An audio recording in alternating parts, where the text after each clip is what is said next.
Marcos Castillo watched his mother, Elena, study the restaurant menu with an expression of intense concentration that he recognized as a mixture of culinary anticipation and social anxiety that always accompanied her visits to elegant establishments where his congenital deafness inevitably created awkward moments when impatient or condescending servers attempted to take orders, not understanding that he needed visual rather than auditory communication to fully participate in a dining experience.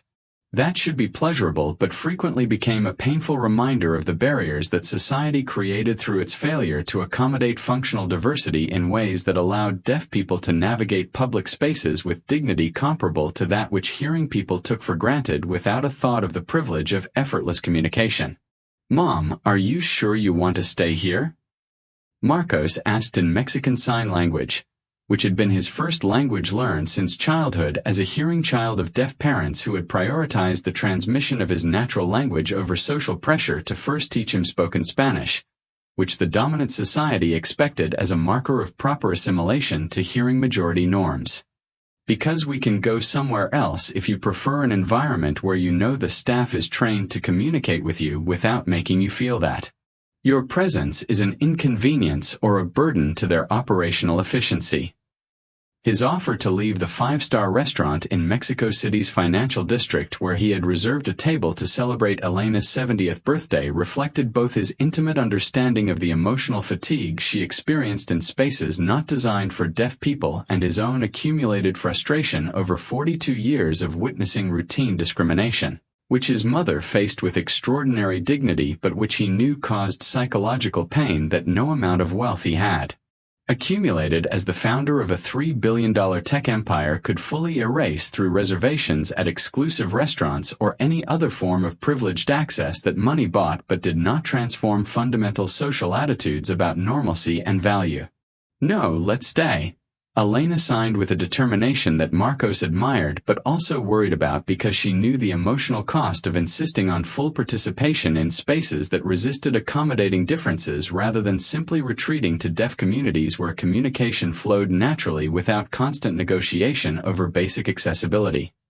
"Because you worked hard to succeed and I want to celebrate your achievement in the place of your choice without allowing my deafness to limit where we can go together when we should be enjoying special time on my birthday." Her insistence on staying communicated a message both about her own determination not to let anticipated discrimination restrict her choices and about her desire to support a son whose entrepreneurial success she had sacrificed much to facilitate over the years when limited resources had required her to prioritize his education over her own needs while working multiple low-paying jobs to support a single parent. Family after her also deaf husband died in an industrial accident when Marcos was just 8 years old. La Perla Negra restaurant represented exactly the kind of elite establishment where Marcos had learned to anticipate problematic interactions between staff untrained in accessible communication and his mother, whose presence challenged implicit assumptions about customer types belonging to spaces marketed toward corporate executives and wealthy tourists, who shared verbal communication skills that allowed for seamless transactions without adjustments requiring additional effort from employees, trained for efficiency rather than inclusivity as an operational priority. The waitress who approached their table several minutes after they had been seated by the hostess who had processed their reservation without making eye contact with Elena in ways that communicated her social invisibility as a companion to the obviously important customer, whose designer suit and luxury watch signaled his economic position as a person deserving of attention while his modestly dressed elderly mother barely registered as a relevant presence requiring recognition as an independent customer rather than simply an accessory to a man who controlled the table's financial resources, was a young woman in her early 20s with dark hair tied back in a professional bun and wearing the black uniform the restaurant required of waitstaff whose visual presentations were to reflect the elegance of the establishment without calling individual attention to the personalities of employees, whose job was to facilitate customer experiences rather than express self-identities that might distract from the illusion of effortless service that upscale restaurants marketed as part of justifying premium prices. "Good afternoon, welcome to La Perla Negra." The waitress began with a professional smile directed primarily toward Marcos according to gender and class patterns that unconsciously structured service interactions where well-dressed men were assumed to be decision-makers and payers while female or older companions were treated as dependents whose preferences were secondary to the opinions of a figure perceived as senior in the table hierarchy. "My name is Sophia, and I will have the pleasure of serving you this afternoon. May I begin by offering you something to drink while you review our menu of—" Her routine introduction was interrupted when she made eye contact with Elena and apparently noticed something in her expression or body language that communicated that conventional oral communication would not be effective in taking her order in a manner that respected her autonomy as a customer with her own preferences that deserved to be requested directly rather than mediated through a son who may or may not precisely represent her gastronomic desires. "Excuse me a moment," Sophia said as she paused her standard introduction and repositioned her body to face Elena directly rather than primarily toward Marcos, creating a geometry of communication that signaled recognition that the table included two independent customers deserving of equal attention rather than a hierarchical configuration where one served as a spokesperson for the other. "Do you prefer to communicate in sign language?" Sophia asked while simultaneously signing her question in a fluent LSM that immediately identified someone with native or near-native proficiency in the sight language, which was completely unexpected in an elite restaurant context where staff rarely included individuals with connections to the deaf community to provide motivation or opportunity to acquire language skills not required by conventional job descriptions or customer service expectations in establishments that assumed a homogeneously hearing clientele. The expression on Elena's face instantly transformed from one of anticipatory resignation at a difficult interaction to delighted surprise and visible emotional relief when she realized that this server not only recognized her deafness but was able to communicate directly with her in her natural language without the mediation of mark or laborious negotiation of comprehension through writing or lip reading. That always left room for misunderstanding and required patience and effort that many service employees were unwilling to provide when time pressures and expectations of efficiency created incentives to rush through interactions rather than accommodate them appropriately. "Yes, I prefer sign language," Elena responded with a smile that Marcos rarely saw in public settings where her deafness typically generated responses that ranged from discomfort to irritation but rarely included genuine communicative competence that allowed for seamless interactions. "It is so surprising and wonderful to find a fluent signer in a fine dining restaurant where I would never have anticipated that staff would have such language skills." Her response expressed both gratitude and amazement at the unexpected encounter that transformed an anticipated stressful dining experience into an opportunity for pleasurable interaction that would not require the constant emotional labor of navigating communication barriers she routinely faced in public spaces designed without consideration for the needs of deaf people.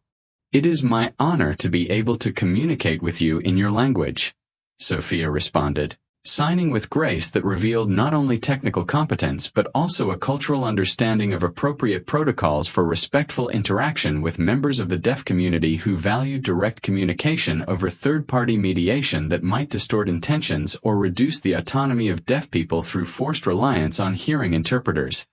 "And I would like to take your order directly if you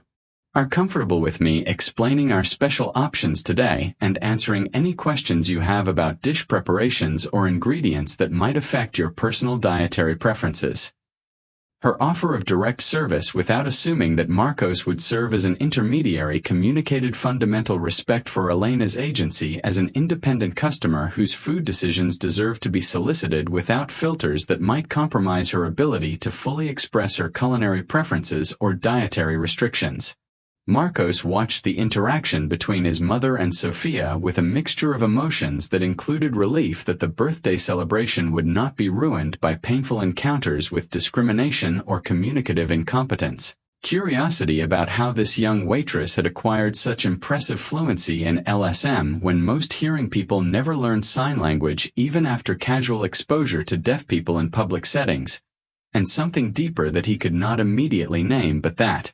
related to the recognition that a simple gesture of competent and respectful communication in his mother's language was generating emotional impact that exceeded the immediate practical importance of facilitating uncomplicated food ordering. Sophia, sorry to interrupt. Marcos interjected in spoken Spanish after allowing his mother and waitress to converse for several minutes about menu options with a level of detail and sophistication that reflected both Sophia's culinary expertise and her willingness to invest time in ensuring that Elena fully understood her options rather than rushing through the process to maximize service efficiency according to conventional restaurant productivity metrics. But I have to ask how you learned sign language with such fluency when it is extremely rare to find waitresses in restaurants of this caliber who have these specialized language skills. His question combined genuine curiosity with implicit recognition that Sophia's competence represented something exceptional that deserved exploration beyond simple gratitude for the excellent service she was providing his mother during her birthday meal.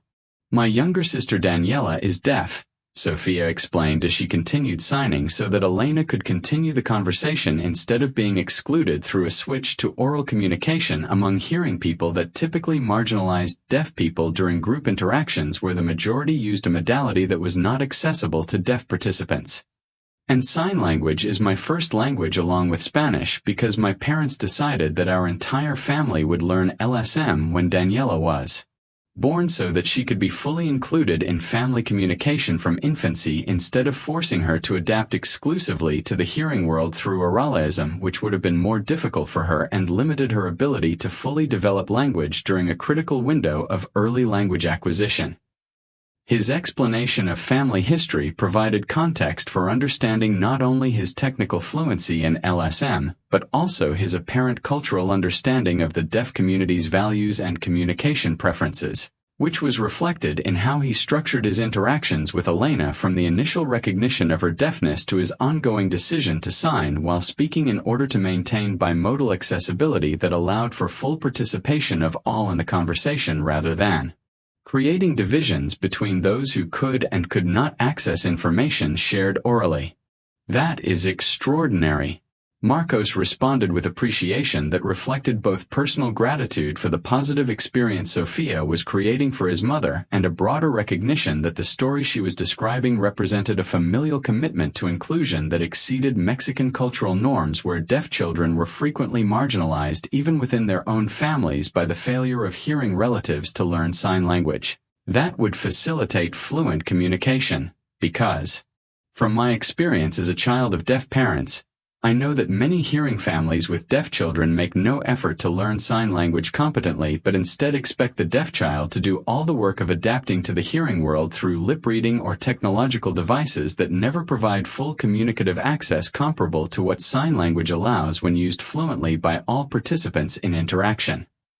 Her comment articulated an implicit critique of the ableism that characterized many familial responses to deafness while also validating Sophia's family's choice to prioritize bilingualism and accessibility over conformity to oralist expectations that dominated deaf education in Mexico despite research evidence of the benefits of bilingual approaches that honored sign languages as legitimate languages rather than treating them as mere inferior substitutes for oral languages that should be the ultimate goal of communicative development. This is exactly what my family understood after connecting with the deaf community and learning from deaf adults about their experiences with different educational approaches. Sophia confirmed as her signing continued alongside her spoken words in a simultaneous communication pattern that required sophisticated cognitive skills but which she executed effortlessly, reflecting years of practice and a genuine commitment to accessibility that went beyond superficial politeness to become deep communicative competence. And although learning LSM required significant dedication from the entire family, the benefits of being able to communicate fluently and fully with Daniela far outweighed any inconvenience in investing time in second language acquisition, opening up a whole new world of cultural connection with the deaf community that has enriched our lives in ways we would never have experienced had we followed the conventional route of trying to make Daniela conform exclusively to hearing norms. Her articulation of the bidirectional benefits of bilingualism signaled a sophisticated understanding that authentic inclusion enriched both majority and minority groups by expanding communicative repertoires and cultural understandings that homogeneity could never provide. Elena had been observing the exchange between her son and Sophia with an expression that Marcos identified as a mixture of emotional gratitude for being included through Sophia's continued pointing during a conversation that could easily have excluded a deaf person present. Curiosity about this young woman who represented a type of hearing person Elena rarely encountered outside of the professional deaf community where specialized interpreters and educators constituted the majority of hearing. People with whom she interacted meaningfully, and something that seemed like recognition of shared experiences or mutual understanding that transcended the particular circumstances of this encounter to touch on something more fundamental about navigating deaf and hearing worlds that both women seemingly understood from different but related perspectives. Sophia, may I ask you something personal that goes beyond the appropriate context of customer-server interaction? Elena signed with a hesitation that reflected both uncertainty about the appropriateness of transforming the service transaction into a more personal conversation and an evident desire to connect more deeply with this young woman who had impacted her emotional experience through communicative competence and respect she rarely experienced. Because I so rarely encounter listeners who sign with your level of fluency and cultural understanding that I would like to know more about your sister and your family if it would not be an undue imposition on your time when you obviously have other tables to serve during a busy work shift. Her request was carefully framed to allow Sophia to decline without discomfort if professional responsibilities or personal preferences made extended conversation inappropriate or undesirable in a context where their primary relationship was defined by roles of service provider and customer rather than social interaction between equals, which Elena's question was implicitly proposing by inviting the sharing of personal information that would exceed the courteous exchange typical of business contexts. I would love to talk with you about my family when you have a chance. Sophia responded with a warmth that communicated that Elena's question was welcomed rather than imposed. And in fact, if you are all in an easy hurry after lunch and if my manager would allow me to take a break when your service is complete, I would be honored to sit down with you briefly to chat more extensively about the deaf community and the connections we share through our families and experiences, even though our specific positions within the deaf and hearing worlds are obviously very different. Her counteroffer of conversation after completing her immediate professional responsibilities transformed the encounter from a moment of exceptional service into a possibility for a deeper connection that all participants seemed to value for reasons that went beyond the original business transaction that had brought these three people together in a setting none had anticipated when the day began, with no indication that this birthday meal would develop into a meaningful encounter that would resonate emotionally for all involved in ways that exceeded the immediate circumstances. Marcos watched the developing connection between his mother and Sophia with complex feelings that included joy at seeing Elena interact with a hearing person who treated her deafness not as a deficiency requiring reluctant accommodation but as a linguistic and cultural difference deserving of respect comparable to that which would be afforded to speakers of any other minority language. Curiosity about what specific convergences of experience were creating obvious resonance between these two women of very different generations and economic circumstances, and something more personal that took several minutes to identify as interest in Sophia herself that transcended gratitude for how she was treating his mother to include attraction to her communicative grace, apparent emotional intelligence, and commitment to values about inclusion and respect that he shared but rarely found articulated so effectively in people of his generation whose backgrounds typically had not included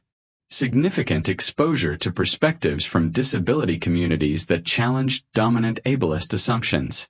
The meal that followed was one of the most pleasurable gastronomic experiences Marcos had ever shared with his mother in a fine dining establishment because Sophia's presence and competence had transformed a space that was potentially hostile or indifferent to deafness into an environment where Elena could fully participate without the constant emotional effort of navigating communication barriers or negotiating basic understanding that hearing people took for granted as an automatic right in. Public spaces designed for their needs without consideration of the functional diversity that characterized real-life populations attempting to use commercial establishments supposedly open to the general public, but that in practice operated with exclusionary assumptions about the normative capacities of customers.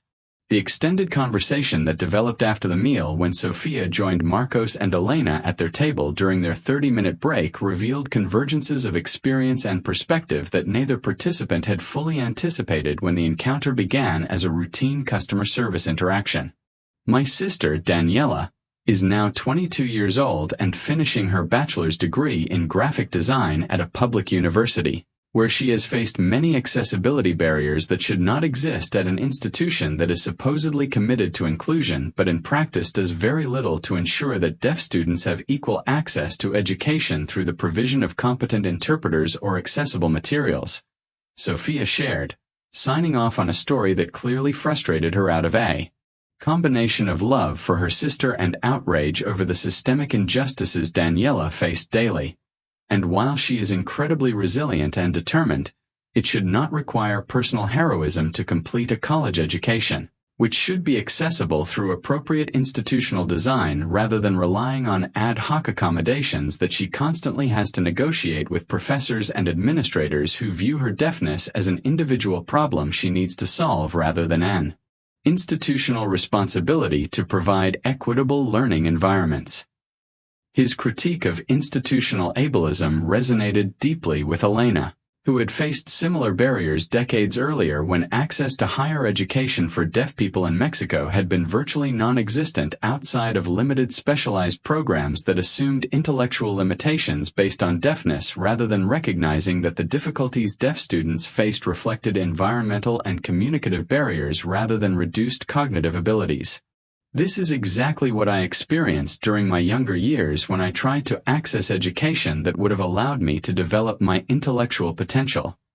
Elena shared, as her pointing took on an emotional intensity that Marcos recognized as an indication that she was tapping into painful memories of lost opportunities and thwarted aspirations that had shaped her life's trajectory in ways she rarely discussed openly because the pain of accumulated injustice was difficult to articulate. Without rekindling feelings of loss about lives she could have lived had society been more inclusive during her youth in decades when attitudes about deafness were even more limiting than contemporary patterns of discrimination that persisted despite improvements in disability rights awareness.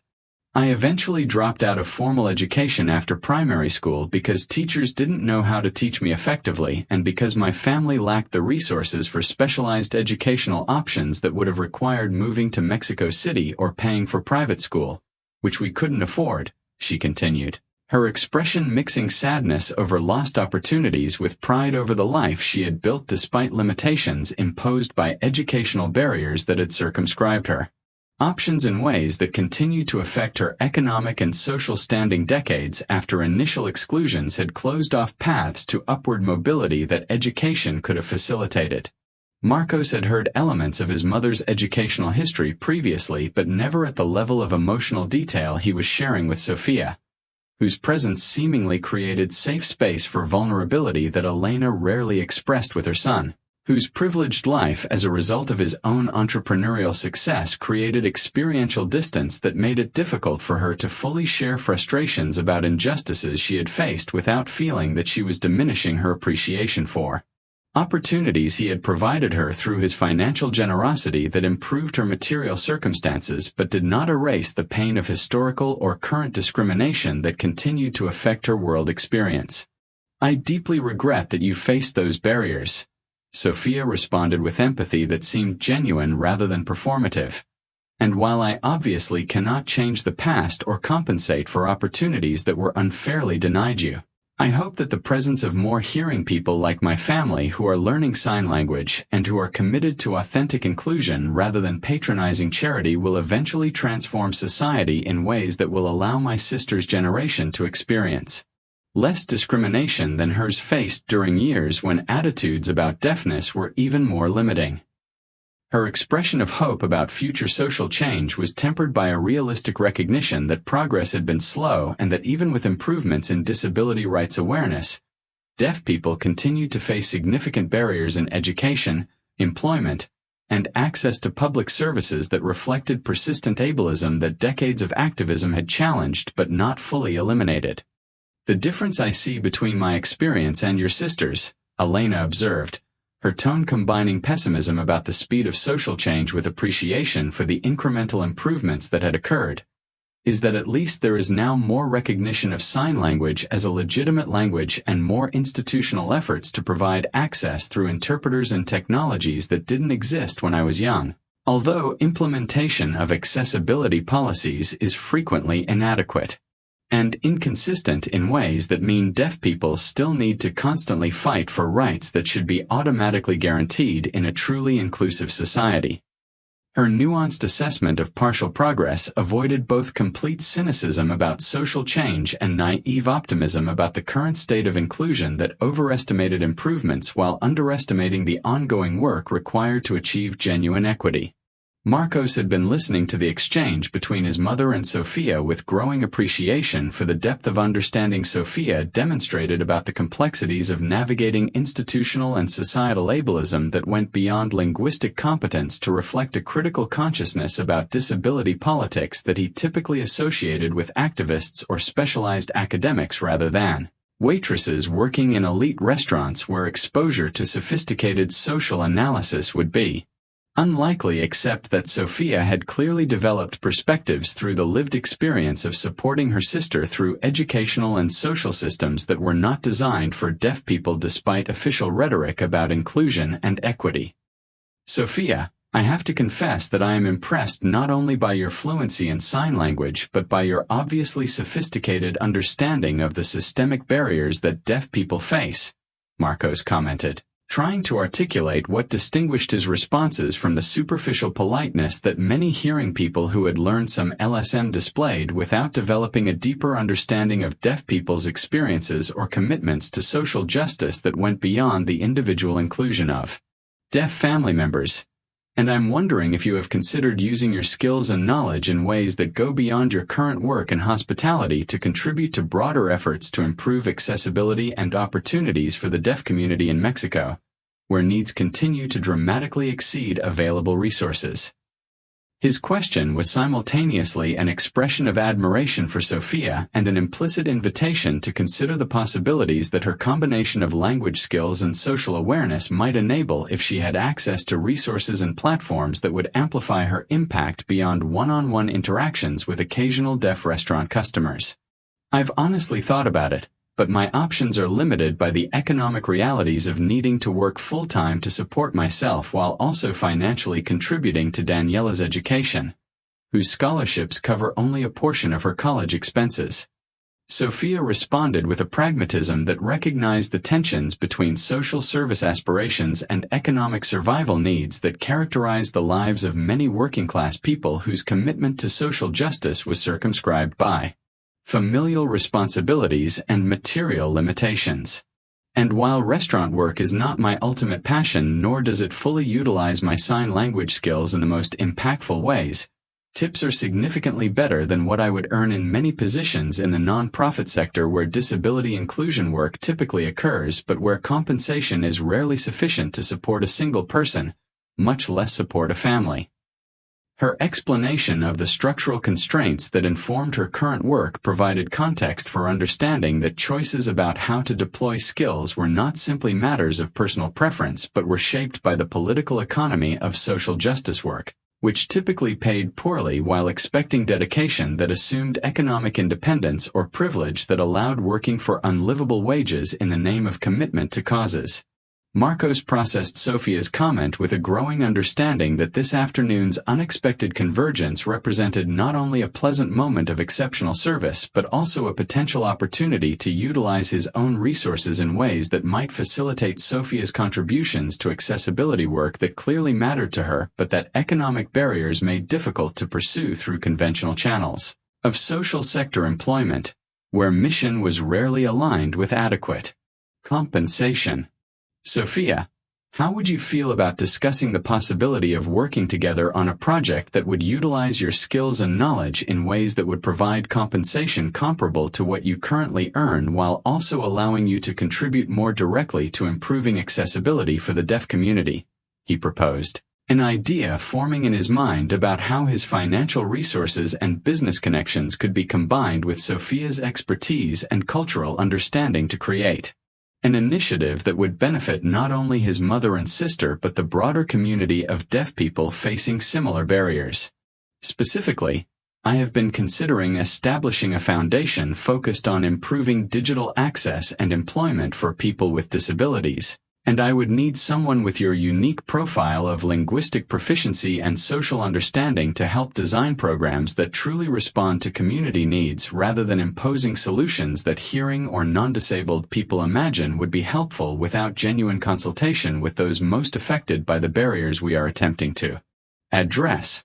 His proposal emerged spontaneously from a recognition that this afternoon's meeting had revealed an opportunity for collaboration that could multiply the impact of his financial resources by combining them with experiential and cultural knowledge that he did not possess despite being the son of a deaf mother, because his own privileges as a hearing man with extraordinary wealth had created experiential distance from the everyday realities of discrimination that working-class deaf people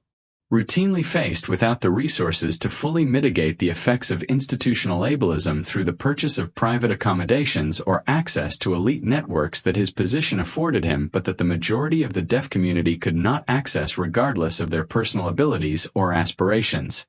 That sounds incredible but also a little overwhelming. Sophia responded with a mixture of enthusiasm and apprehension visible in her facial expression and the timing of her pointing, revealing complex emotional processing surrounding a proposal that represented an extraordinary opportunity but also entailed responsibilities and life changes that would require careful consideration before a definitive commitment. Because while I am obviously interested in contributing to accessibility work in more substantive ways than my current interactions with occasional deaf clients, I also need to ensure that any employment transition does not jeopardize my ability to maintain my financial responsibilities to my family or jeopardize the economic stability I have carefully built over years of working in the hospitality industry.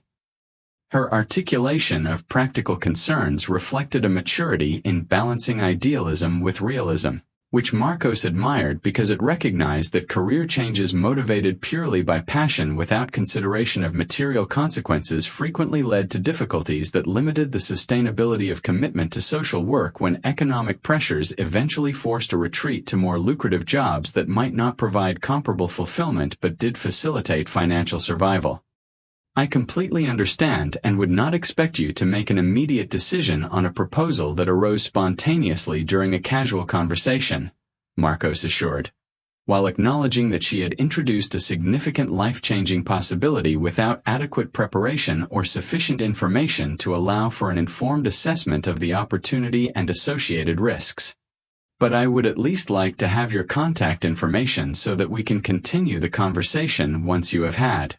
time to process the idea and ask questions about the specifics of what I would be proposing in terms of job responsibilities, compensation, benefits, and organizational structure that would protect your financial stability while allowing you to meaningfully contribute to the design and implementation of accessibility programs. His offer of continued dialogue without pressure for an immediate commitment provided space for Sophia to carefully consider the proposal while keeping the possibility open for future collaboration if, after reflection, she decided the opportunity aligned with her personal and professional goals in ways that would warrant a transition from her current, familiar employment to the less familiar territory of foundational work that might offer greater meaning but also involve the uncertainties associated with any major career change. Elena had been observing the exchange between her son and Sophia with an expression that Marcos identified as a mixture of hope over the possibility that the proposed initiative might benefit the deaf community more broadly, maternal satisfaction at seeing her son use his resources and position in ways that honored values she had instilled in him about the social responsibility of the privileged toward marginalized communities, and something that seemed like personal interest in the developing relationship between Marcos and Sophia that had evidently progressed beyond a polite professional exchange into a deeper connection that Elena apparently approved of based on their body language and facial expressions that communicated positive emotion about the directions the conversation had taken over the past hour. Marcos, I believe that this proposal you are making to Sophia could be the beginning of something truly important not only for your foundation but for our family and for the deaf community more broadly. Elena signed with a tone of seriousness that captured the full attention of both recipients of her comment. Because for the first time since you accumulated your extraordinary wealth, you are considering using it in ways that go beyond individual charity to me or purchases of assistive technology to create systematic change that will address structural barriers that limit opportunities for thousands of deaf people who continue to face discrimination comparable to that which I experienced during my youth when options were even more limited. Her validation of the foundation concept provided a maternal blessing that Marcos deeply valued while also articulating an aspiration she had held for years that her son's financial success would eventually translate into social contributions that would benefit the deaf community beyond improvements in his own material circumstances that he had generously provided but that she had always viewed as insufficient to address systemic injustices affecting the lives of deaf people regardless of their connections to wealthy hearing individuals who could mitigate the effects of discrimination for select beneficiaries without transforming conditions that produced exclusion for the majority who lacked such privileged connections. The weeks following the meeting at La Perla Negra brought a series of conversations between Marcos, Elena, and Sofia that gradually transformed a spontaneous idea into a concrete plan to establish Fundación Voces Visuals, dedicated to improving digital access, employment opportunities, and social participation for deaf people in Mexico through a combination of technological development, job training, policy advocacy, and community building that would address multiple dimensions of exclusion that deaf people face in a society designed primarily for the needs and preferences of the hearing majority. What makes your proposal unique compared to other well-intentioned initiatives I've seen? Sofia commented during one of their planning meetings in Marcos's office, which had been equipped with an accessible video conferencing system and lighting designed to facilitate optimal visual communication for both deaf and hearing participants, is its explicit recognition that effective solutions to the barriers that deaf people face must be co-designed with the deaf community rather than imposed by hearing people who assume they understand needs without genuinely consulting with those most affected by the problems we are trying to solve. Their emphasis on co-design reflected a sophisticated understanding of the limitations of conventional philanthropy, which often operated through a model where wealthy donors defined problems and solutions unilaterally based on their own perceptions of what communities needed without significant investment of time or resources in listening directly to the voices of people affected by the conditions that programs sought to improve.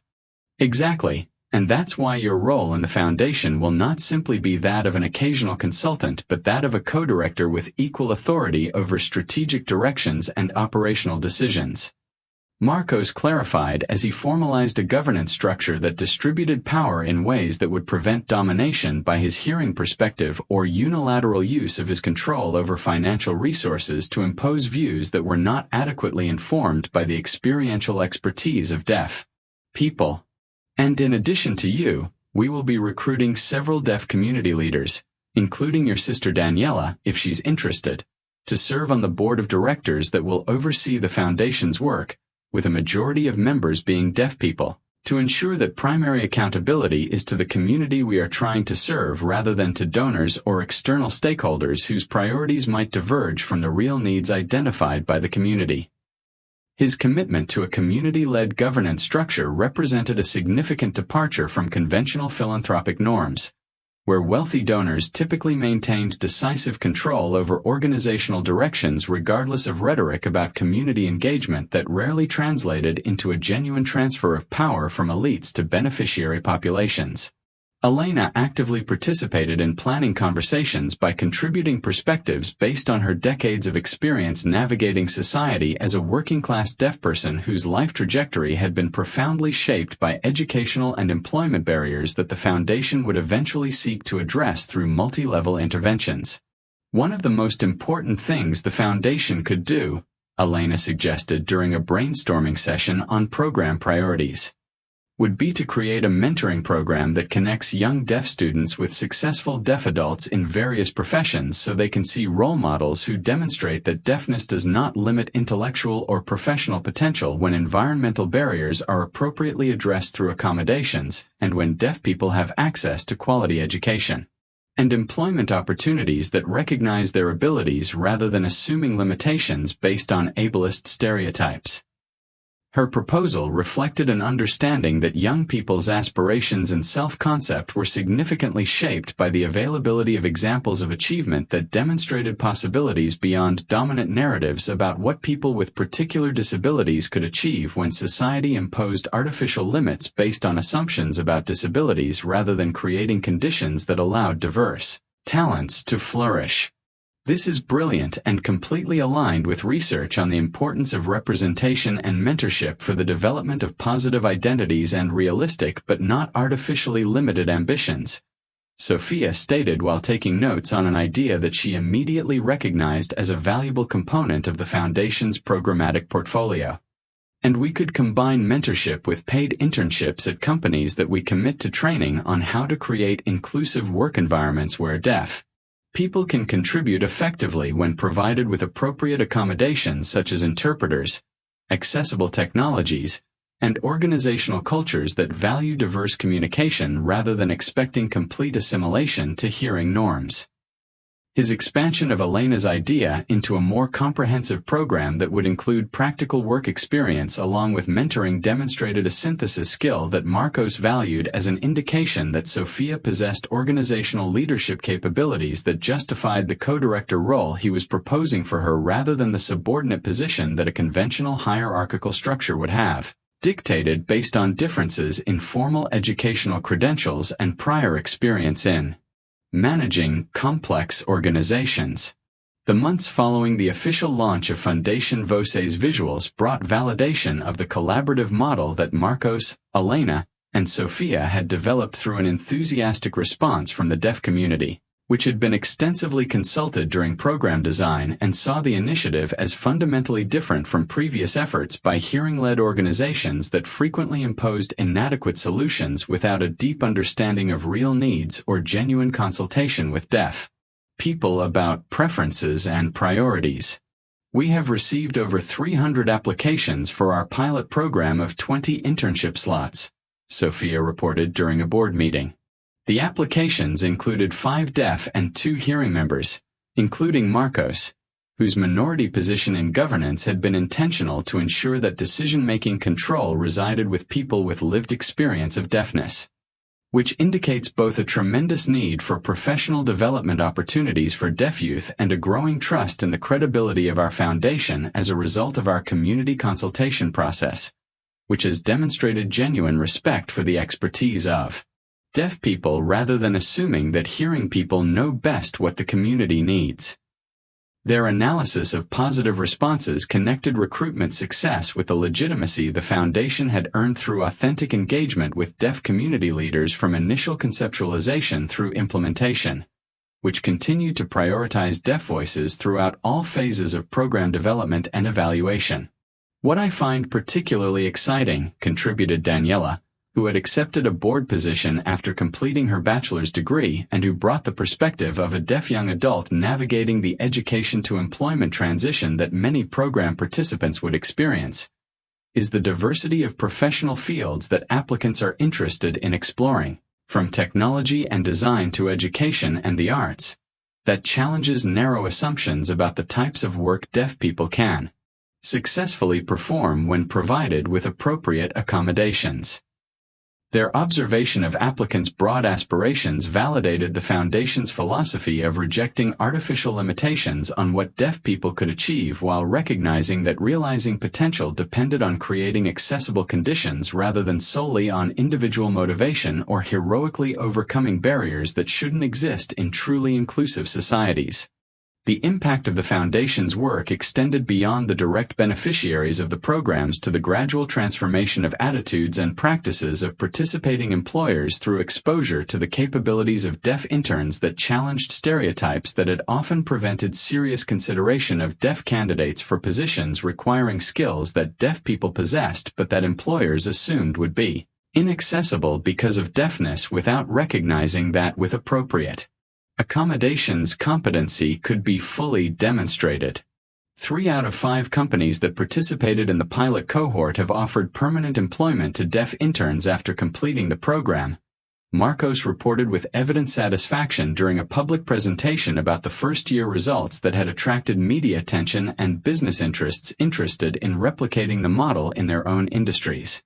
And executives from those companies have indicated that the experience of working with deaf employees has transformed their understanding of diversity and inclusion in ways that are influencing broader human resources policies that will benefit not only deaf individuals but also employees with a variety of disabilities who previously might have been excluded from consideration based on assumptions about limitations rather than genuine assessments of capabilities when accessible accommodations are provided. His emphasis on transforming organizational cultures as a result of program participation highlighted the value of direct exposure to deaf competency as a more effective means of combating ableism than abstract awareness campaigns that rarely generated behavioral change comparable to direct experiences that challenged stereotypes through concrete demonstrations of capabilities that had been obscured by prejudice. The personal relationship that had developed between Marcos and Sofia alongside their professional collaboration at the foundation had progressed from mutual admiration to romantic affection,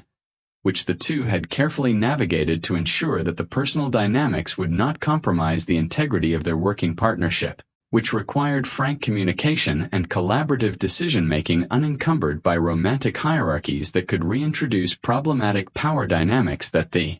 Foundation's governance structure had been explicitly designed to prevent. Marcos, we need to talk about how our romantic relationship might affect our ability to work together effectively without creating conflicts of interest or perceptions of favoritism that would undermine the Foundation's credibility. Sofia posed during a personal conversation she had been putting off because she valued both her professional partnership and her personal feelings and feared that acknowledgement of one would compromise the other in ways that might force her to choose between dimensions of life that were both important to her satisfaction and sense of purpose. Because while I obviously care deeply for you and enjoy the time we spend together outside of a work context, I also recognize that my position as co-director depends on the deaf community's trust that I am not simply an extension of your will but an independent leader whose decisions reflect judgment informed by my own expertise and community connections. Her articulation of the potential tension between romance and professional roles demonstrated maturity about the complexities of relationships that cross work and personal lines, especially when disparities in wealth and social power can create inequalities that could compromise the autonomy she valued as an essential component of her identity and effectiveness as an organizational leader. You are absolutely right, and I appreciate you raising this directly, Marcos responded, respectful of Sofia's clarity about the boundaries necessary to protect the Foundation's integrity and his own position within it. And I propose that we establish a formal separation between our professional and personal relationships by agreeing that decisions about the Foundation will be made collectively by the Board of Directors, where my voice is only one of 7, and where your authority as co-director is completely independent of any personal relationships we may have outside of a work context. His suggestion of a structure that would institutionalize the separation between the dimensions of their relationship provided a framework that could allow both to exist without compromising the integrity of either through contamination of one by the dynamics of the other.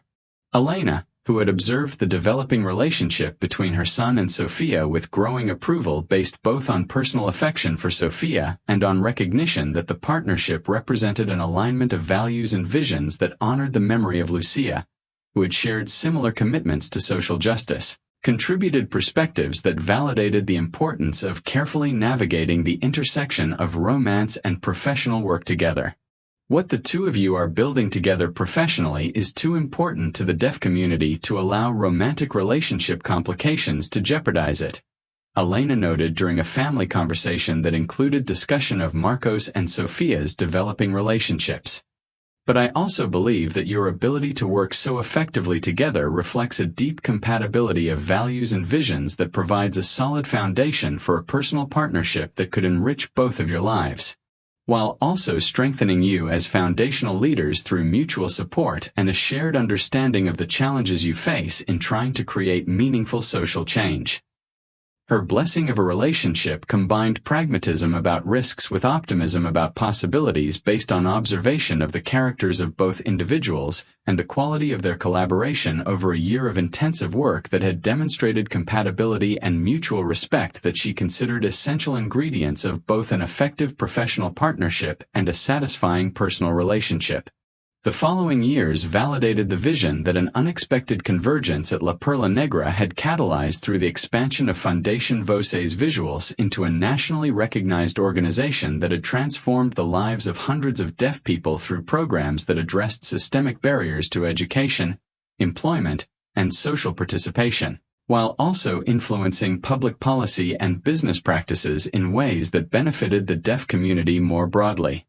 Isabella and Valentina, twin daughters whom Marcos and Sofia had welcomed during their third year of marriage after successfully navigating the intersection of their professional roles and personal relationship through an ongoing commitment to transparent communication and the structural separation of organizational decisions from relational dynamics,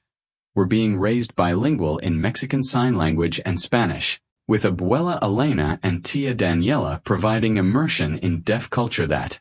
ensured the girls would grow up with a deep understanding of human diversity and a commitment to inclusion that had defined their parents' work and now shaped family values passed on to the next generation. "Mommy, why can't Abuela Elena hear like us?" Isabella asked with direct curiosity what characterized 5-year-olds exploring differences they observed without the judgments adults often imposed on human variation. Signing her question fluently in LSM, which she had acquired simultaneously with oral Spanish during years of early linguistic development in a home where multiple languages were valued equally as communicative resources that enriched expressive capacities rather than creating the confusion that discredited theories of language development had erroneously predicted about childhood bilingualism. Abuela was born deaf, which means that her way of experiencing the world is different from yours but no less valuable or complete, Sofia explained, signing so that both Isabella and Elena, who was present, could follow the conversation. And in fact, her deafness is part of her cultural identity as a member of the deaf community, who has her own beautiful language that you are learning and her own history of resilience in the face of discrimination that deaf people have historically faced. Her response framed deafness as a cultural and linguistic difference rather than a medical deficiency that needed to be corrected or overcome, conveying values about diversity that she and Marcos had agreed would be fundamental to their daughter's education to ensure that the next generation would inherit the commitments to inclusion that had motivated the Foundation's work and that defined the family's aspirations for the kind of society they wanted to help create through individual and collective efforts. Public recognition of the Foundation's impact came when Marcos was invited to speak at an international conference on innovation in disability philanthropy, where he presented the community co-leadership model that had guided the work of Visual Voices and that was being studied by other organizations interested in replicating an approach that prioritized the voices of people with disabilities rather than imposing solutions designed by people without disabilities that assumed they understood needs without genuine consultation. What we have learned over 5 years of operating Fondation Voces Visuals, Marcos shared during a presentation that was interpreted into multiple sign languages, including LSM, for deaf participants from diverse countries, is that effective philanthropy requires the humility to recognize that financial wealth does not confer expertise on how to best address the barriers marginalized people face and that more effective solutions emerge from genuine collaborations where people with lived experience of the conditions that programs seek to change have decisive control over strategic directions and operational priorities. His message challenged conventional assumptions about philanthropy,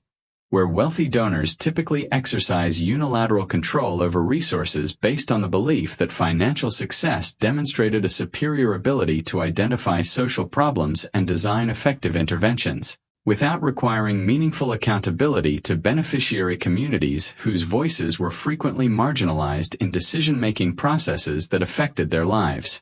Sophia's evolution from a working waitress supporting herself while supporting her sister's education to a recognized leader in the fields of digital accessibility and inclusive employment provided inspiration for others from similar backgrounds who aspired to contribute to social change but faced economic and educational barriers that made it difficult to access positions of influence in the nonprofit sector, where formal credentials were often prioritized over the experiential expertise and cultural understanding that people from communities affected by social problems possessed, but were rarely valued equally by the privileged education of elites who dominated organizational leadership. When I began this journey, I had no idea that a chance encounter with a client at the restaurant where I worked would transform my life in ways that would allow me to pursue a career in work I am passionate about while also ensuring financial stability for my family. Sophia shared during her own panel presentation on community leadership in social service organizations. And I recognized the extraordinary privilege of having met Marcos, whose willingness to share resources and power facilitated my transition into a role that utilizes my skills and knowledge in ways that my previous work in hospitality did not allow, although I loved interactions with deaf clients that reminded me of the importance of accessibility and respect in all public spaces.